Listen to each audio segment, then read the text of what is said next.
Meus amores, nessa aula nós iremos falar mais detalhadamente sobre o problema de regressão. Quando estamos lidando com esse desafio, nós estamos tentando prever um rótulo de um valor numérico. Só que tem um detalhe aqui. Esse valor numérico, ele não representa uma categoria, uma classe. Do contrário, estaremos diante de um problema de classificação. Então, na verdade, nós estamos tentando prever um valor que é classificado como uma variável quantitativa, que pode ser discreta ou contínua. Esse conceito, de variável quantitativa, ele é derivado da estatística. Deixa eu avançar um pouquinho o slide, depois eu volto aqui. Na estatística, nós temos dois tipos de variáveis, quantitativa ou qualitativas. Vamos falar primeiramente da qualitativa.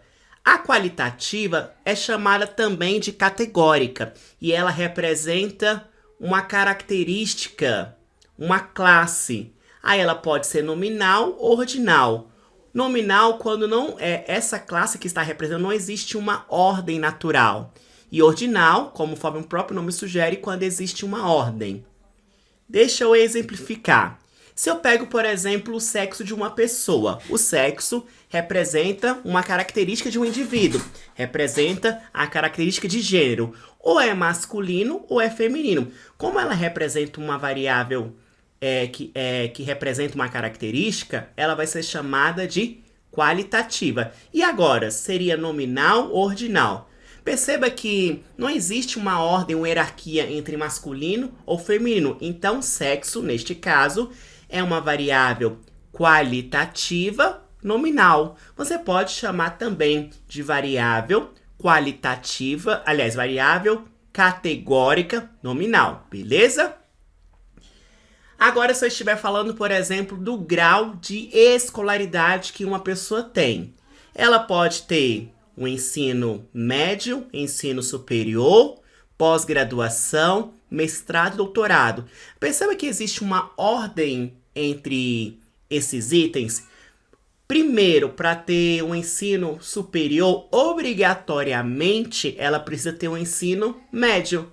Para ter uma pós-graduação, ela obrigatoriamente precisa ter o quê? Um ensino médio e, posteriormente, um ensino superior.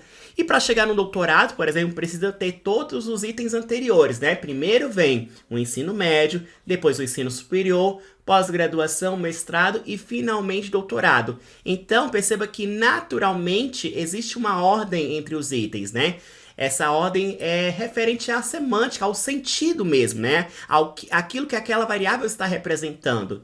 Então, o grau de escolaridade seria uma variável qualitativa ordinal.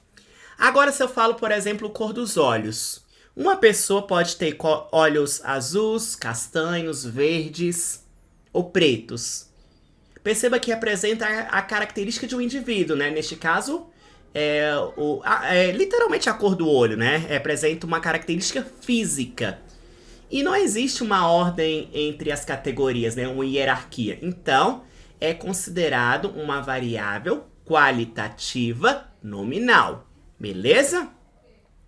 E agora as variáveis quantitativas. Variáveis quantitativas, elas expressam quantidades, Aí essa quantidade ela pode ser delimitada através de um conjunto de valores finito ou infinito. Quando eu falo, por exemplo, das discretas, eu estou falando de valores finitos. Em outras palavras, são representadas pelos valores inteiros. Lá na matemática, você lembra que tem um conjunto dos números naturais inteiros, que são os números positivos, negativos e o número zero? Tá aí, um exemplo, E as variáveis contínuas são representadas por um range de valores. São representadas por valores reais. Então, vou supor da idade de uma pessoa. A idade de uma pessoa é uma variável quantitativa, certo? E agora ela é discreta ou ela é contínua? Ela vai ser do tipo discreta. Ninguém tem 31,2 anos. Ou tem 31 anos ou não tem, 31, 32, 50 anos. E contínua seria, por exemplo, o peso de uma pessoa, 80 quilos. 80,2 seria a altura, 1,75. beleza? Seria o comprimento de um quadro, 1 metro, 1,5 m, 60 centímetros e por aí vai.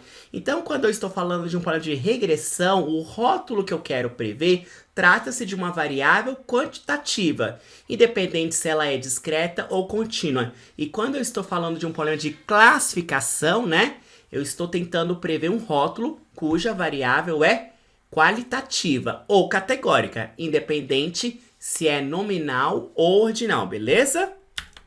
Agora deixa eu voltar um pouquinho. No processo da ciência de dados, existe uma etapa chamada treinamento. Vamos relembrar as etapas? Entendimento do negócio. 2. Obtenção das bases de dados. 3. Análise exploratória. 4. Construção do modelo preditivo. 5. Avaliação do modelo preditivo. 6. Implantação do modelo preditivo. Nessa etapa aqui, a etapa 4, né, vai ocorrer o treinamento. O que é o treinamento? Vai ser quando vai ser aplicado um algoritmo definido pelo cientista de dados que vai aprender a associação entre os recursos e a variável rótulo. Vai encontrar o padrão que existe entre as variáveis preditora e a variável rótulo, né? Entre x e y. Beleza até aí? Existem diversos algoritmos no mercado, né? Cada um com um propósito bem definido e eles são variados, né? São classificados segundo o tipo de aprendizado, né? Existem algoritmos que vão ser utilizados na classificação, outros na regressão, beleza. Enfim, detalhando mais profundamente o treinamento, vai ser aonde nós iremos encontrar aquela fórmula matemática aproximada, de maneira que, uma vez finalizado o processo de treinamento, eu consiga usar o modelo para fazer inferência sobre novos dados, sobre dados que o modelo ainda não conhece. Em termos práticos, uma vez que eu treinei um modelo para reconhecer o tipo de um Pokémon, então eu vou passar algumas características sobre o Pokémon novo, conforme a gente estava fazendo lá, né? HP tal, a saúde, aliás, o HP tal, o ataque tal, a defesa tal, e ele teria que prever o tipo do Pokémon baseado naquelas características.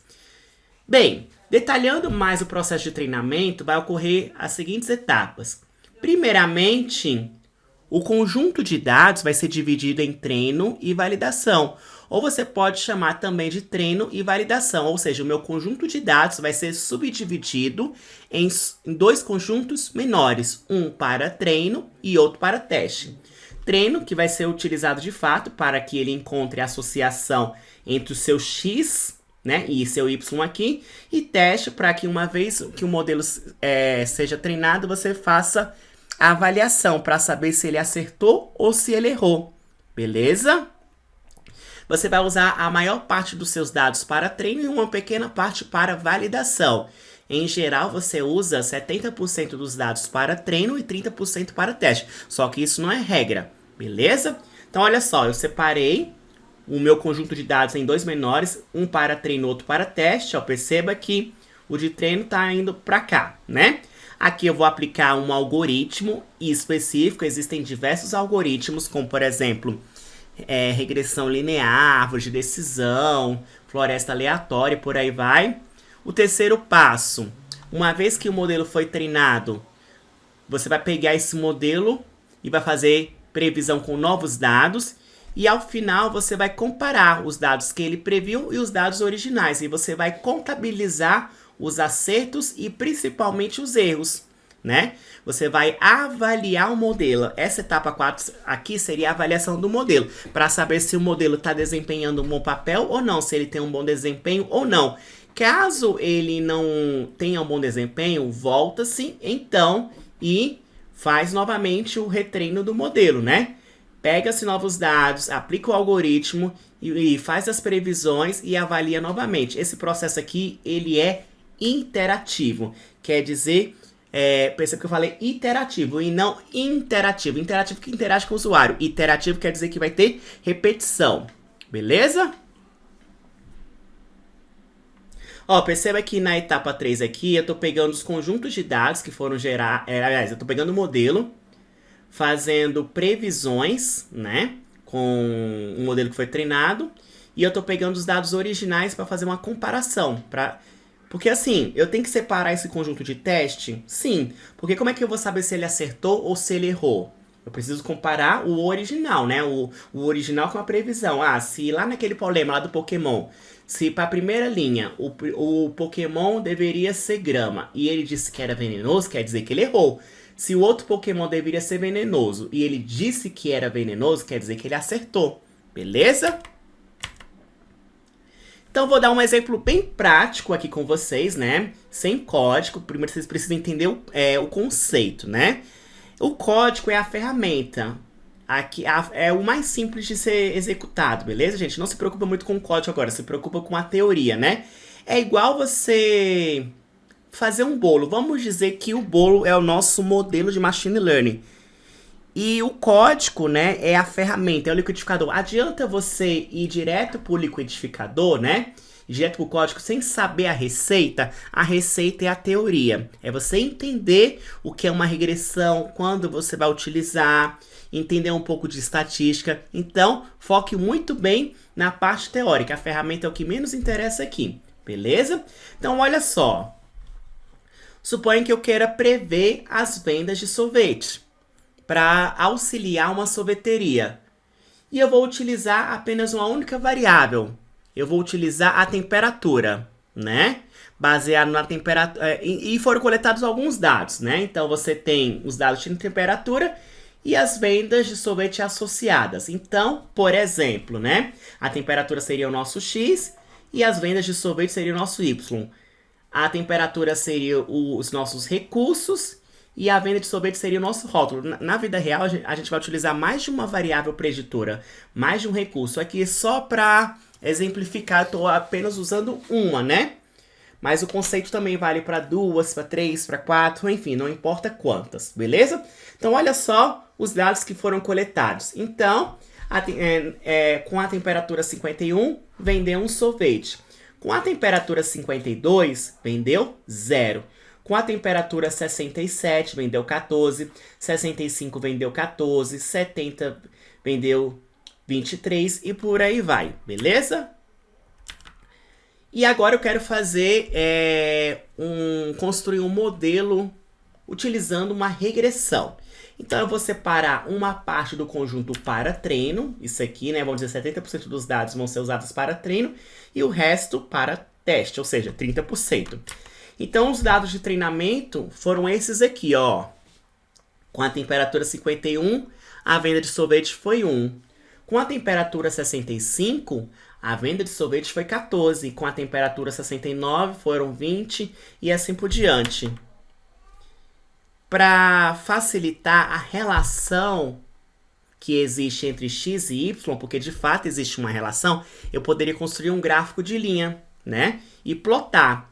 Então aqui eu tenho a quantidade a temperatura e a quantidade de sorvetes. Perceba que, por exemplo, quando a temperatura é igual a 15, né? A venda de sorvetes é um pouquinho menor do que 15, quer dizer o quê? 14, né? Quando a temperatura for 65, vendeu 14 sorvetes. Quando a temperatura for um pouquinho abaixo de 70, vendeu 20 sorvetes. E por aí vai. Parece que à medida que aumenta a temperatura, aumenta-se a quantidade de sorvetes vendidas. Então existem diversos algoritmos de regressão, né? Um deles é a regressão linear. Todos os algoritmos eles sempre vão criar uma função matemática. A regressão linear vai criar uma função, como todos os demais, e essa função vai ser representada por uma reta, né? E essa reta ela vai interceptar os pontos, né? Os pontos x e y. Olha só, a linha intercepta o eixo x em 50. Ou seja, quando x for igual a 50, o y vai ser 0. Os demais pontos sempre vão aumentar em 5. De maneira que a função, né, a minha equação pode ser representada por x menos 50. Então, se eu quiser, por exemplo, saber a venda de sorvetes quando a temperatura for 75. Aí, ao invés de ser f de x, vai ser f de 75. Eu vou substituir o x por 75 e eu vou ter a resposta. Beleza? Então, neste caso aqui, essa função matemática, essa equação, representa, né, a relação que existe entre x e y. Avançar um pouquinho. Então, olha só, por exemplo, eu quero saber a quantidade. Isso aqui essa fórmula aqui iria ser gerada após o treinamento. Agora vai vir as inferências, né? Então, eu quero saber, por exemplo, qual a quantidade de vendas de sorvete quando a temperatura for igual a 72. Se você tem a fórmula matemática, você vai apenas substituir. Então, vai dar quanto? 72 menos 50, que deu 22. Ou seja, quando a temperatura for igual a 70, serão vendidos 22 sorvetes. Se você quiser saber, por exemplo, a temperatura de 82, você bastaria substituir x por 82. Entendeu o conceito? Beleza, então, olha só. Nós construímos o nosso modelo. Isso aqui é o resultado final do modelo. Você vai chegar nessa equação, né? Nessa função. E agora eu quero avaliar se esse modelo que eu construí, se ele tá legal ou se não tá. Se ele tá desempenhando um bom papel ou não. Então, nós pegamos o conjunto de dados, treinamos o modelo. E agora uma parte do conjunto de dados, né, vai ser utilizada para teste. O que nós iremos fazer? Nós iremos pegar o modelo, né, que eu acabei de treinar e fazer as previsões, né? E depois eu vou comparar com os valores reais. Então, olha só. Quando a temperatura foi igual a 72, os valores reais, a venda real disse que era 0. Quando a gente fez a previsão com o nosso modelo, disse que é 2. Basta você substituir, né? Onde está x aqui, você vai colocar 52. Quando a temperatura for 67, né? O valor real das vendas eram 14. Nosso modelo disse que é 17. Perceba aqui que ele errou em 3, né? Ele errou. O certo era 14. Ele disse que é 17. Ele errou em 3 unidades. Aqui, da mesma maneira, ele também errou? Ele errou. Ele errou em 2 unidades. O certo era 0 e ele previu 2. Quando a temperatura era 70, o valor real era 23, nosso modelo disse que era 20. Quando era 73, o valor real era 22, vendas previstas 23. Quando o valor real era 78, as vendas eram 26 e o valor real 28. E por último, quando a temperatura era 83, né? O modelo disse que era... Aliás, o valor real era 36 e nosso modelo disse que é 33. Mas o que acontece? Quando a gente fala de regressão, a gente compara não somente o valor literal. É diferente do problema de classificação. Classificação é cachorro, não é cachorro. Quando eu estou falando de valores, né? Ele vai errar, ele pode errar para cima ou para baixo, né? A intenção é que ele erre o menos possível. Às vezes a previsão vai bater. Por exemplo, aqui poderia dar 0 também. Aqui poderia dar 14 também. Mas ele deu 17. Será que isso tá legal ou não tá? Tá muito errado ou não tá? Para isso existem as métricas. Então, olha só, eu posso plotar um novo gráfico, né? Comparando os valores reais com as previsões geradas. A y' são as previsões geradas e a y é o valor real. Por exemplo, aqui o valor real era 2. O modelo previu... Aliás, o valor real era 0. O modelo previu 2. Aqui a previsão foi de quanto? Foi de um pouquinho acima de 15, né? E o valor real era baixo. Então, perceba que nós podemos calcular a distância. Aqui, por exemplo, ele errou em 3, né? Deixa eu só voltar um pouquinho, era 14, né? O valor real era 14 e o modelo previu 17. Então, quando você faz a diferença, dá 3. Aqui ele errou em 2 unidades, aqui ele errou em 3, aqui ele errou em 3 unidades. Não importa se é para cima ou para baixo. O fato é que ele errou. Aqui ele errou em 1 unidade, 2 unidades e 3 unidades. Então, para criar uma métrica, aliás, para utilizar uma métrica, a métrica precisa considerar todos os erros e não um erro de apenas uma única instância, uma única linha, né? Nós vamos contabilizar todos os erros. Eu vou apresentar para vocês basicamente 4 métricas. Existem mais, mas essas são as principais. A primeira delas é chamada MAI, ou seja, erro médio absoluto. Você vai fazer o seguinte, nós iremos olhar todos os erros, independente se foi para mais ou para menos. E ao final, nós iremos obter a média aritmética deles. É bem simples. Ó, então aqui eu vou colocar exatamente os erros. Então olha só, tá? 2, 3, 3, 1, 2 e 3. O que seriam esses valores? Bem, aí você vai aqui na primeira linha, ó. O valor real era 0.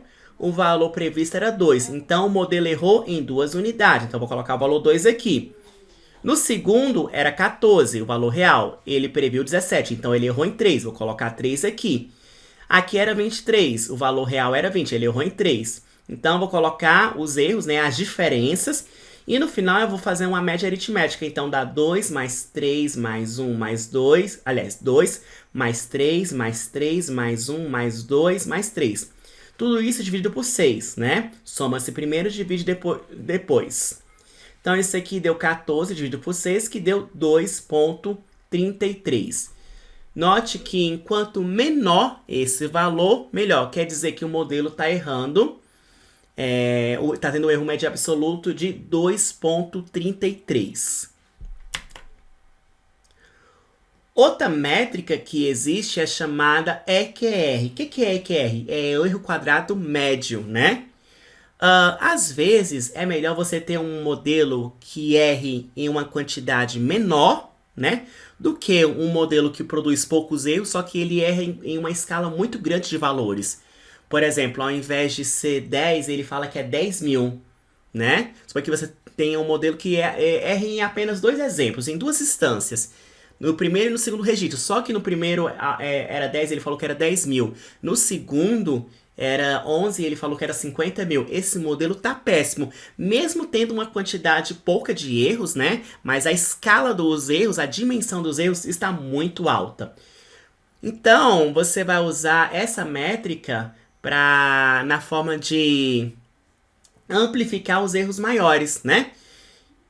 Amplificar os erros maiores. Então, o que você faz? Você vai elevar ao quadrado todos os erros individuais e calcular a média. Beleza?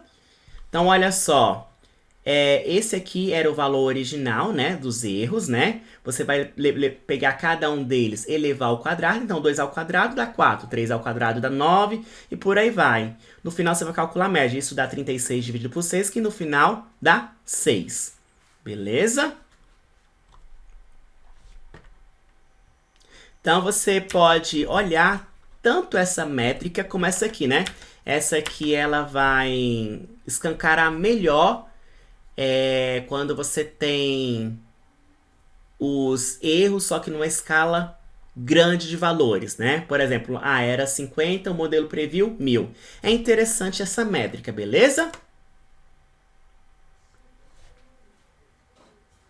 Outra métrica que nós temos é chamada de raiz do erro quadrático médio, né? Perceba que a métrica anterior, né? O erro quadrático médio, ele não mede a precisão do modelo em termos de número de sorvetes que foram previstos erradamente, indica apenas o nível de erros nas previsões.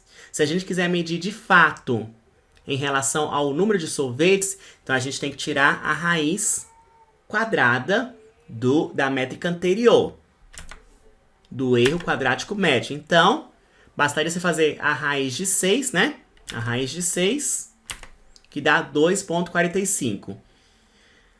Deixa eu dar um exemplo para vocês. Suponha que você cria um modelo que preveja o preço de aluguel de casas.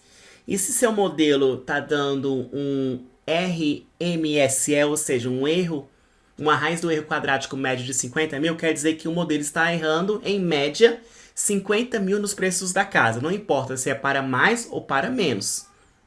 Beleza?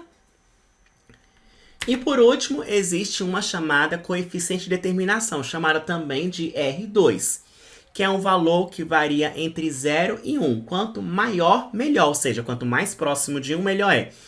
E o R2 nada mais é do que vai explicar para nós, né, a quantidade de variância dos dados, ou seja, o quanto que os dados são variados, né, que podem ser explicados pelo modelo, quanto que a variável alvo pode ser explicado pelo modelo. Se você tiver, por exemplo, um R2 de 82, né? O que ele vai dizer? Ele vai dizer que o modelo está explicando que 82% da variável dependente, ou seja, a nossa variável alvo, é explicada pelas regressões, ou seja, não é obra do acaso. Um R2 baixo, por exemplo, poderia dizer que as variáveis que você está utilizando poderiam ser variáveis do acaso, entende? A gente quer que as variáveis, né, preditoras, as variáveis regressoras, no caso, sejam explicadas pelo modelo, né? Elas sejam capazes de explicar a minha variável alvo, beleza? Aí tem mais detalhes, só que isso vai ficar para a próxima aula. Por enquanto é isso, um beijo no coração e até mais.